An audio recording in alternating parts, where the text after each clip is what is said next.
Kailan naging star witness or eyewitness ang wala namang na-witness ng kanyang dalawang mata? Etong convicted. At kinontempt din nila in the past. So, ibig sabihin, tanungin ko kay Akop, o Akop, ibig sabihin, julul ka. Yung Poncio Pilato na sinasabi nitong Guban. Bakit walang nag-stop sa kanya, nag-interrupt sa kanya, or nag-cross-exam? So, definitely, magkakasabot itong mga buwaka ng inang to.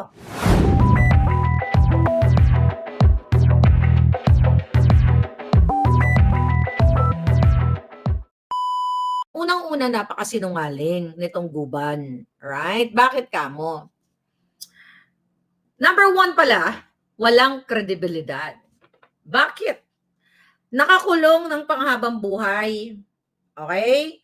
Kinontempt, okay, noong panahon ng Senate. Sino ang nag-contempt noon? Si Dick Gordon. At sa Senate, si Akop. Okay? Sa Senate, sorry. Sa lower house, sa House of Representatives, okay, itong mga legislators, okay, isa dito ay si Akop. Siya yung nag-contempt. Ngayon, umaayon na siya. Anong kredibilidad ng isang taong sinungaling na nahatulang makulong, di ba, ng panghabang buhay at idinukot ng mga satanas? So doon, pinag-uusapan nila, mga palangga, right? Ang pinag-uusapan nila doon, kung paano nila lutasin, okay, ang problema sa pulburon, okay? Paano nila lutasin ang pogo? Actually, pogo at itong illegal na pulburon at ang smuggling. So yung quad-quad na yan, yung huwad na ano na yan, huwad na grupo na yan, ay pinagsama-sama nila para pagsama-samahin na nga lang do yung issue sa Bureau of Customs na si Liza Tanas. At ang pamilya ni Bangag, si Martin Araneta na pinangalanan na Clarita Carlos, kaya siya tinanggal. Okay? Ngayon ang namamayagpag dyan sa smuggling. Now, punta tayo dito kay Guban. Number one point na halatang pinadukot siya, dinukot siya sa kulungan ni Liza Tanas at ni Bangag. Sila may gawa niyan. Okay? Kasi mga kababayan, dahil gusto na ngang pabagsakin ang mga Duterte. Lahat idadamay na nila. So can you believe ang nahatulan ng panghabang buhay at dyan ay na kinontempt sila mismo, nag-contempt back in 2018, mga kababayan, ay hinugot nila para idiin ang mga Duterte. So obviously, okay, ito ay pakana ni Liza Tanas. Ito yung ganti nila sa authenticated video ni Bangag Jr. at yung testimonya ni Cathy Binag. Kailan naging star witness or eyewitness ang wala namang na-witness ng kanyang dalawang mata?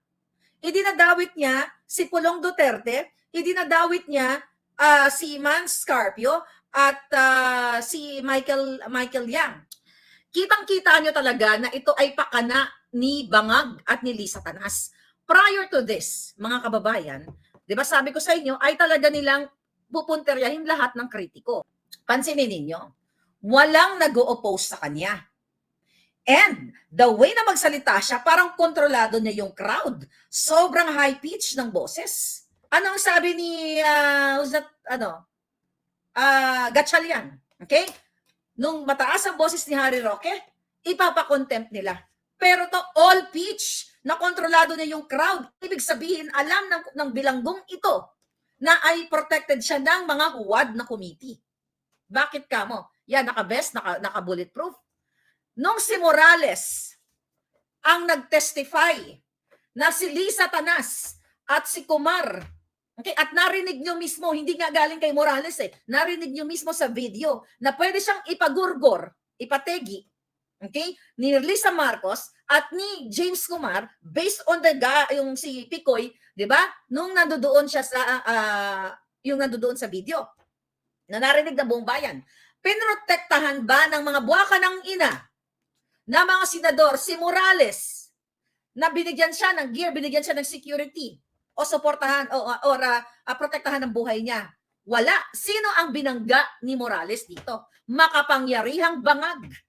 Si Lisa Marcos, si Kumar at ang presidenteng Bangag ninyo. Binigyan ba siya ng equal treatment katulad ng ginagawa kay Guban?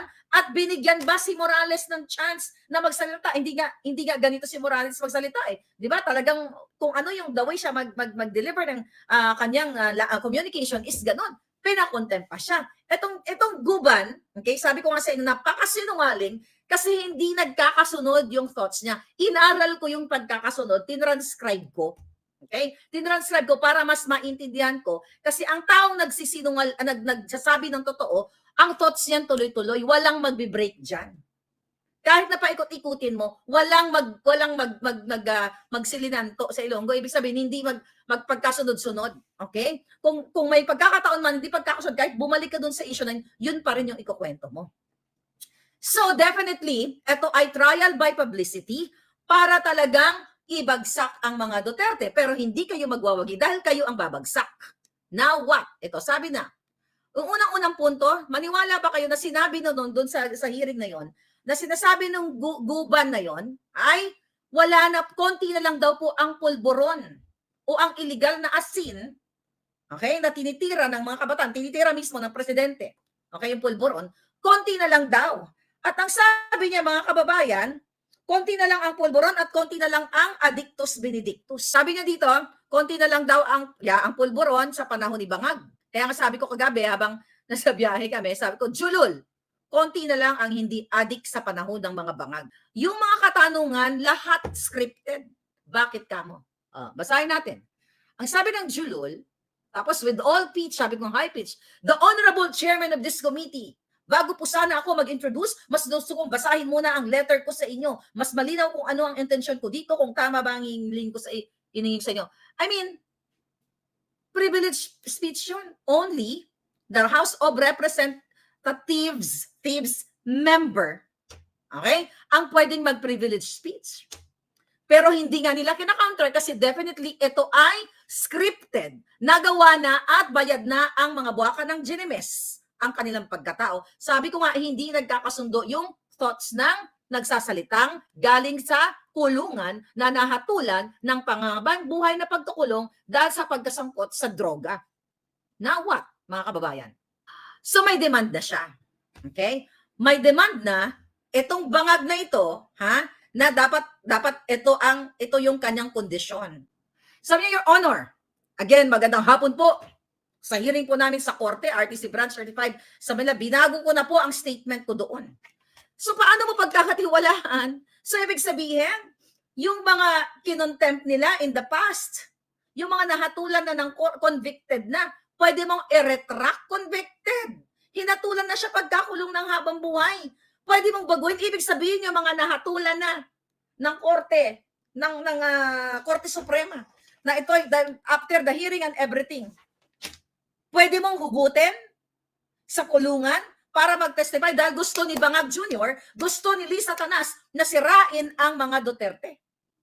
So, di ba, ano ang kredibilidad ng isang nahatulan na sangkot sa illegal na pulburon? At kitang-kita sa pagbumuka nitong Guban na ito na spontaneous ang kasinungalingan. Pero pagdating, kung siya ay i-cross-exam, hindi siya mananalo kung ito ay ikukorte. Kaya nga, the reason why, mga kababayan, kaya may surprise person like him. Kasi yun yung ginawa nila Lisa Tanas na labangag ng gobyernong ito ng mga tambahudas para sirain ang mga Duterte at yan, gamit na gamit ang mainstream media. Bakit etong Guban na ito, sinurprise nila, ay dinala nila doon, hinugot nila sa kulungan. Samantalang itong si Cathy Binag, babae, matapang na naglabas ng kanyang testimonya, siya ang tunay na star witness, eyewitness, na nakita niya na inabutan siya o inalok siya ni Lisa Tanas ng illegal na pulburon at nakita niya ng maraming beses na ang presidenteng authenticated Bangag dito sa Amerika ay sumisinghot. Pero dinedma ng huwad na kumiting ito. Kasi itong huwad na kumiting ito ay kasabwat ng gobyernong Bangag. Itong convicted. At kinontempt din nila in the past. So ibig sabihin, tanungin ko kay Akop, ibig sabihin, julul ka. Kung yan ang naratibong tignan natin, na nagkamali ka, Akop, bakit hindi mo sabihin sa taong bayan na nagkamali ka, kinontempt mo tong julul na si Guban? Ano ngayon naniniwala? Kayo na what? Nakakagalit talaga mga pagkababayan dahil ginagawa kayong tanga. O itong mga kongresista, okay, itong mga legislators. Kung may matino doon pa lang, cut! Okay, kung ako nandoon, cut. Okay, tumigil ka muna. Sino yung tinutukoy mong Poncio Pilato? Nakikinig sila, di ba? Nakikinig yung mga kongresista. Walang interruption. Kasi parang privilege speech nga eh. Di ba? Sino yung Poncio Pilato na sinasabi nitong Guban? Bakit walang nag-stop sa kanya, nag-interrupt sa kanya, or nag-cross-exam? So definitely, magkakasabot itong mga buwaka ng inang to. Sabi niya, ito, masama po pala manghuli ng illegal na pulburon o asin sa loob ng Bureau of Customs. Sumunod lang po ako sa utos ng pamunuan dahil noon ay katatapos lang natanggalin ang pinuno ng Bureau of Customs na pinalitan galing sa PDEA ng pangalan ay si Commissioner Isidro Lapid. Ito, sabi niya pa, mga kababayan, ito ano siya. Your Honors, sabi niya, pagdating po sa Senado sa Blue Ribbon Committee, nag-hearing, after the hearing, sinight ka agad ako in contempt. I was cited in contempt. Sabi niya. Kaya nga doon sabi ko, nung time na yon, kung ako ang nag-interpolate doon, sasabihin ko sa kanya, stop! Sino ang nag-cite ng contempt sa'yo? Ang nag-cite sa kanta sa Senado si Gordon. Ang nag-cite ng contempt sa kanya, yun nga si Akop mismo yung taga-tanong doon. Pero walang ganon na pagsabi si Akop kasi definitely ito ay scripted. Ang sabi nitong Guban, dinala ko kaagad ako doon sa kwarto. Gusto kong magpahinga. Wow. Tingnan mo to ito yung statement na to. So, nung kinontempt siya, dinala po kaagad ako sa kwarto. Alright, listen to that. Dinala po agad ako sa kwarto, gusto ko pong magpahinga. Ano nun? Ano ang correlation ng dinala ko po ako agad sa kwarto, gusto kong magpahinga? You mean, pag-cite ng contempt sa'yo, sige, pupunta na ako dun sa kwarto. Maybe I can ask Agent Morales kasi siya ay na-contempt din dyan sa Senado, di ba? Kung ano itsura ng kwarto. Well, doon na-explain na pala ni Agent Morales sa akin na isang square lang na kwarto na, walang gamit and everything, igaan lang, Okay, tuloy natin. Sabi niya, dinala po ako doon sa kwarto. Gusto kong magpahinga.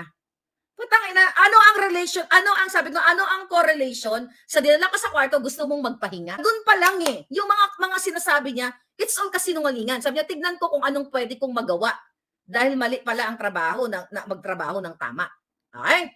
So sabi niya, okay, mga kababayan, tignan mo, pumasok daw siya kinontempt siya, pagpasok niya sa kwarto, sabi niya doon sa mga huwad na committee, gusto kong magpahinga. Kaka-contempt lang sa'yo, magpapahinga ka, walang magpapahinga. Ano ang una mong gagawin? Di ba?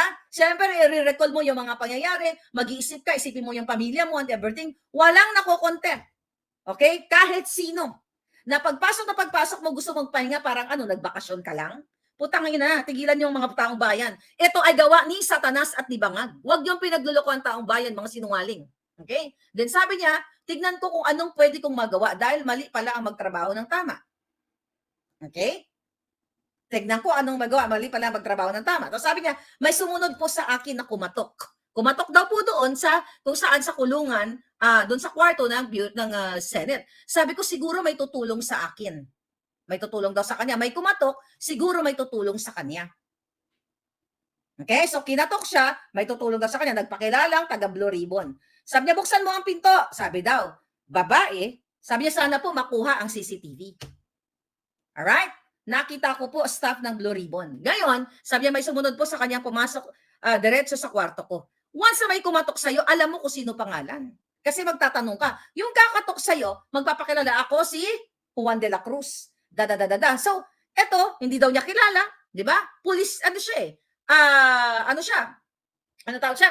May experience siya siyempre sa investigation. Kaya nga daw sabi, nakahuli siya, di ba? So definitely, marunong ka mag-investigate. Kasi ano ang gagawin mo pag naka-encounter ka ng tao, ganyan, nakakulong ka, kinatok ka, kahit nakatukan ka sa bahay mo, may kumatok, hindi mo tatanungin kung anong pakay mo, sino ka? Tatanungin mo, ano po yon? Sino ka? What is your name? As simple as that. Basic yan. Kahit sa kulungan ka o nasa loob ka ng kwarto o nasa bahay ka. So ito'y hindi nagsilinanto, hindi nagja-jive yung kanyang mga statement. Okay, sabi ko siguro may totoo. Ayan. Sabi niya, babae, sana po makuha natin ang CCTV. Nakita ko po, sabi niya, staff. Doon palang kinat na siya ng mga huwad na committee. Sino yung babae yon? Kasi hindi mo dapat mamimiss yung moment kung ikaw ay investigator. Okay? Kung ikaw, kahit na ikaw, or abogado, di ba? Habang nagsasalita, okay, yung let's say, yung plaintiff o ang tawag dito, ang plaintiff o yung defendant, puputulin mo siya kung anong sinasabi niya. Sino ang nagbukas sa'yo? Ano ang pangalan? Okay. Diba? So dito pa lang, pinagbibigyan siya kasi hindi nga hearing ang naganap. Privileged speech na sobrang high pitch, itong bilanggo. Then sabi niya, may sumunod po sa kanyang pumasok diretso sa kwarto ko. Okay, dinuduro na siya nung pumasok. Jimmy, pag binanggit mo ang pangalan na ito, okay? Pag binanggit mo ito, mamamatay ka. Alright? Yun ang sabi. Dapat, di ba kung itong mga matitinong huwad na committee na yon, so nung pumasok siya, sinabi niya pa kaagad, dinuro ka ba kaagad? Ano ang ginawa niya? Pwede ba i-describe ang kwarto na yon? Nasaan siya? Nasa kanan mo siya? Nasa kaliwa mo siya? Umupo ba siya sa kama mo or what? Wala. Walang cross-exam. Kasi definitely, this is all scripted. Di ba? Nakita nyo. Pero ito, 15 minutes continuous ang kanyang salita. No interpolation at all. No cross-exam. So meaning, malinaw pa sa sikat ng araw na itong quad na to or huwad na committee ay magkakasabwat si Tambahuda, si Satanas, si Bangag, lahat sila. And sinong kalaban nila? Taong bayan. Now, sino ang tunay na nahihirapan dito? Tapos sasabihin ni Guban, wala nang droga sa Pilipinas? Wala nang pulburon? Maniwala ka? Ikaw, nakikita mo, ikaw na nanonood sa akin, sa mga eskinita, sa mga bahay ninyo, wala bang nagdidiling, wala bang sumisingot, o kayo mismo makasagot ang mga anak ninyo. For sure, may nanonood dito na isa ang mga anak ninyo na biktima ng pulboronic o illegal na asin dito. So definitely, nung dineliver ni Guban, na ay wala na masyadong pulboron. Sa panahon ni Bangag Jr., yun ang gustong sabihin. Yun ang itinuro sa kanya ng mga putang inang mga bangag.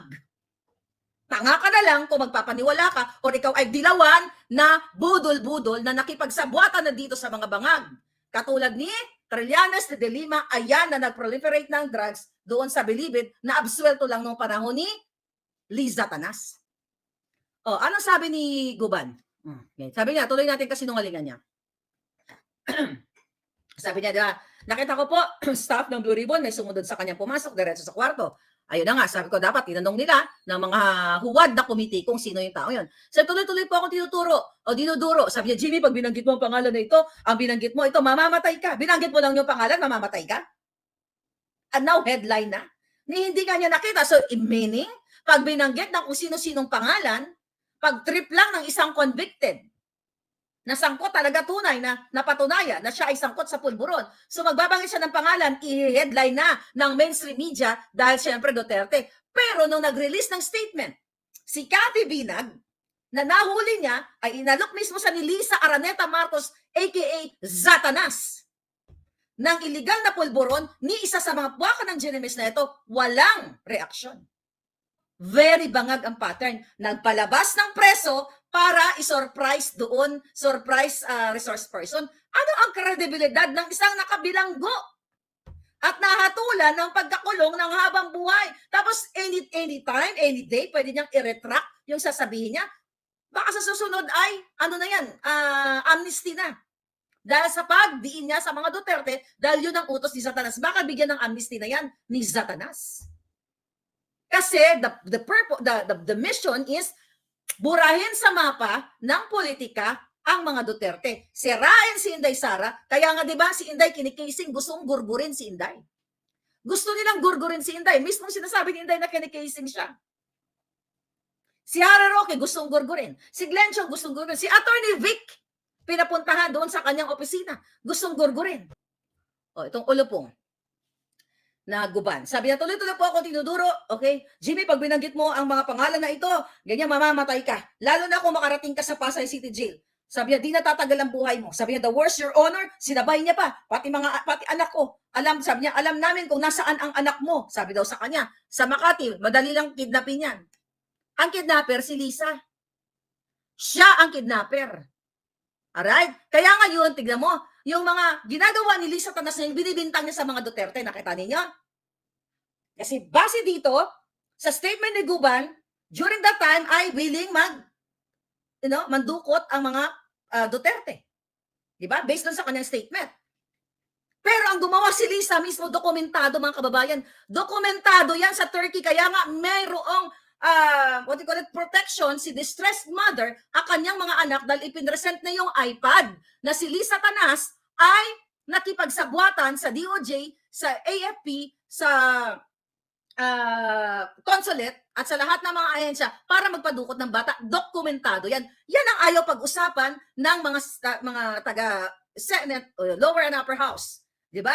Kasi nga, mga duwag sila at mga kasabwat sila. Ulitin ko, si Distressed Mother ay sumulat kay Teddy Boy Locsin Jr. Dinedma. Si Distressed Mother ay sumulat kay Risa Ontiveros. O ayan, di ba? Committee para protektahan ang mga kababayan at mga kabataan. Dedma. At marami pa siyang ibang sinulatan at dokumentado yun. The reason why binigyan siya ng protection. At number 1 suspect doon, ay number 1 na nagpahirap sa kanya ay si Lisa Marcos.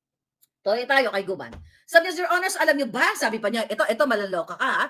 Tapos kunyari, manghang-mangha ang mga putang ina, pero sa totoo lang, alam na nila yung script. Sabi ni Guban, Your Honors, alam niyo ba kung sino ang mga tao na ayaw niyang ipabanggit? O, tapos ano ang itsura? Okay, ano ang itsura ng mga buwakan ng Diyos? Ha? Woo! Wow! Di ba kunyari, gulat na gulat? Oh, Your Honors, alam niyo ba?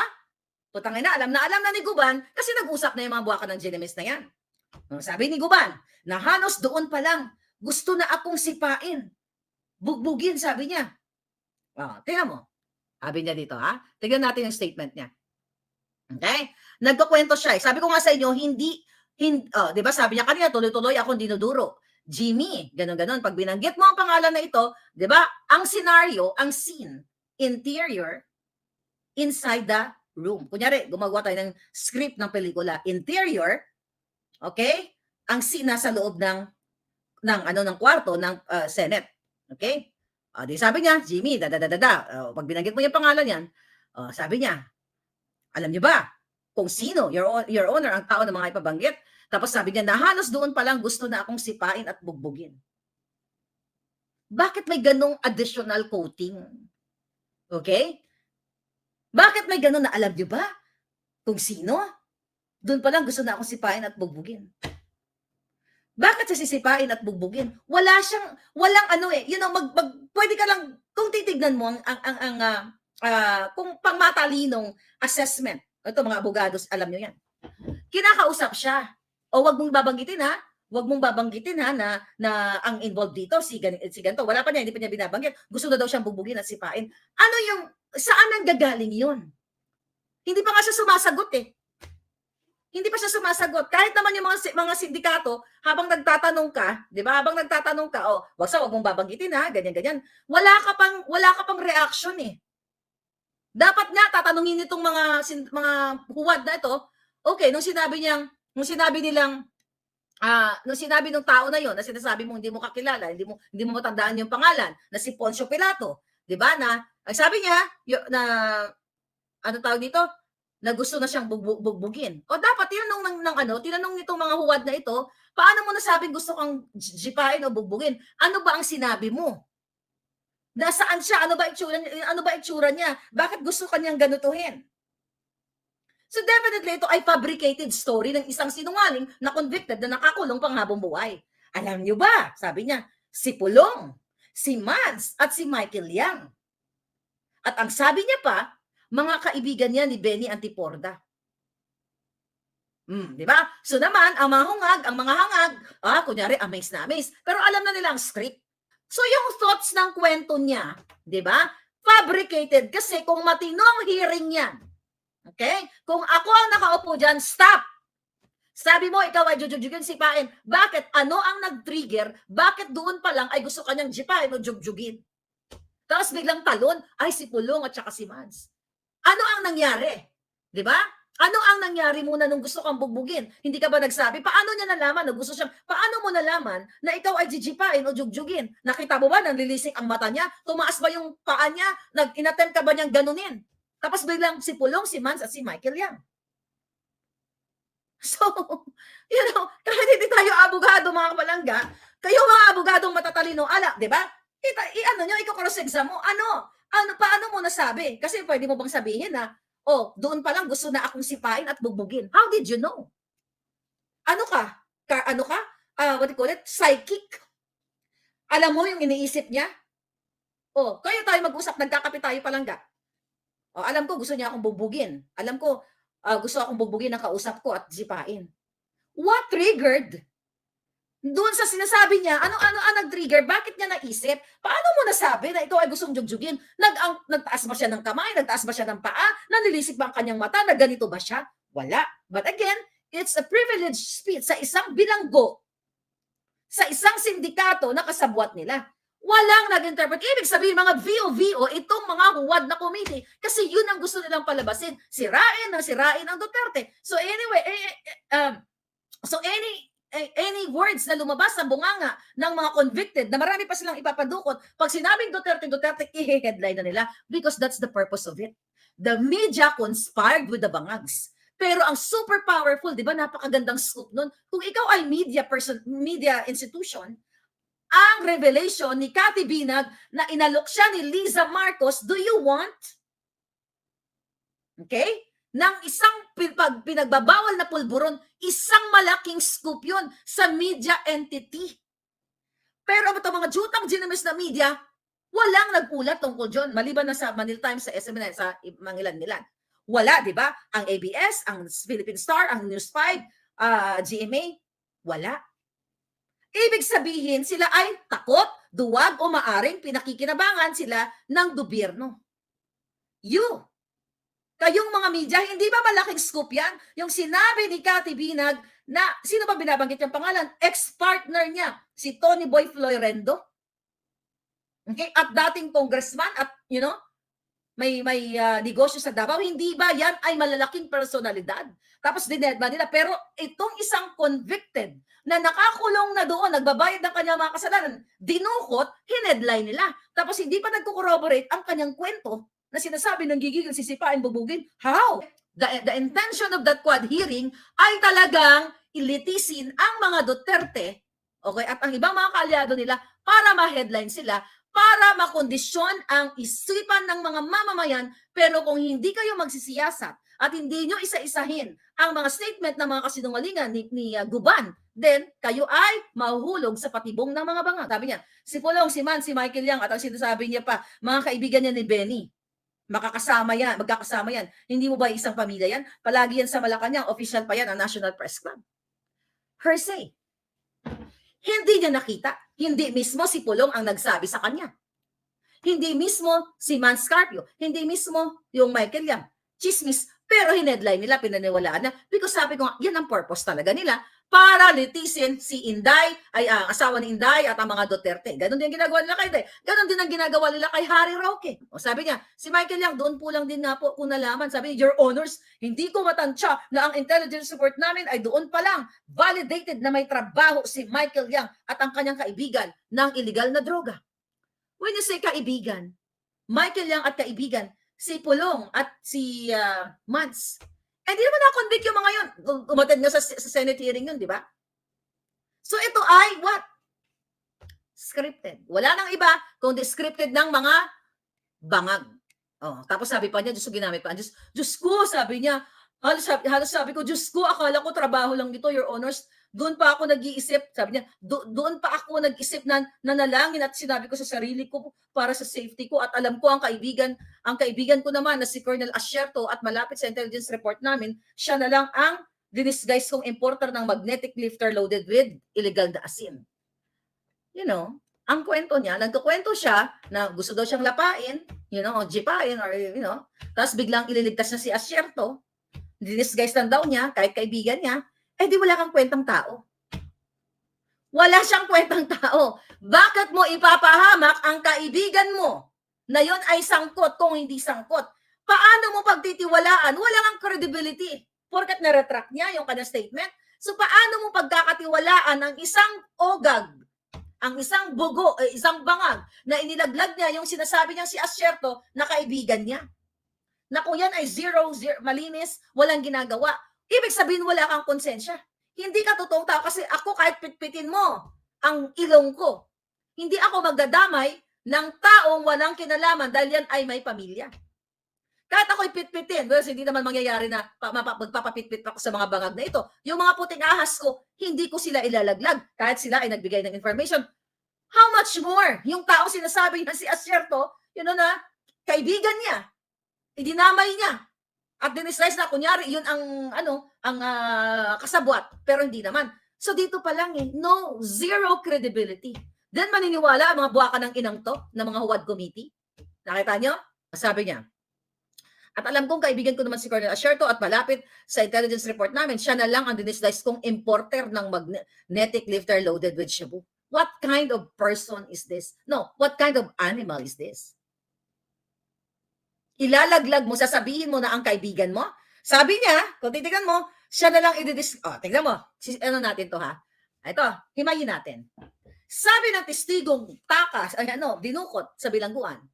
At alam ko, ang kaibigan ko naman ay si Colonel Asierto.